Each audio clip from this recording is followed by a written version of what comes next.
Ерөнхий сайдыг та ёсцоо хувьд хариуцлага хүлээх ёстой гэж үзэж байгаа юу? Ерөнхий сайдаа Өөр энэ хүүхдтэй биш шүү дээ. Энэ орлоосоо давсан хэрэглэн хүүхдийн ус төр хийхээ болоо. Үгүй энэ хүүхдтэй биш те. Энэ Та нар ёс суртахуунтай байлаа яах гэдэг юм бэ? Би хариулахгүй гэж. Хүүхдтэй биш л дээ. Ер нь зарчмын хувьд. Ой би хариулахгүй гэж байна холд. Таны хүүхдийг ч гэсэн бол бас хүүхдтэй биш байсан. Тэгээ хэн хариулсан хүлээсэн? Тэ. Та сайд байж хүүхдтэй одоо боловсролын зээлийн сангаас зээл өгсөн учраас Боловсролын зээлийн сангаас та сайд огтод хүүхдтэй зээл тийм учраас тэр ёс зүйн үйлдэлийг чинь л яриад байгаа шүү дээ. Тэрнээс хүүхдтэй биш. Энэ бол хүүхдтэй биш асуудал тий.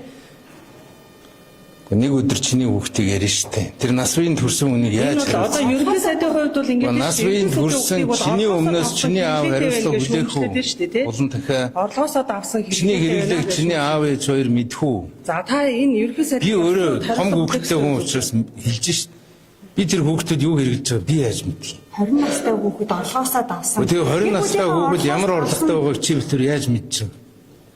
Би мэдэхгүй байна. Хуулийн байгууллагаас. Энэ дээр бол улс төрч хүмүүс яаж ч ёс зүйн асуудал мөн. Ёс зүйн асуудлын хувьд бололтой. Засгийн газрын гишүүний үед тайлбар хэлээч л.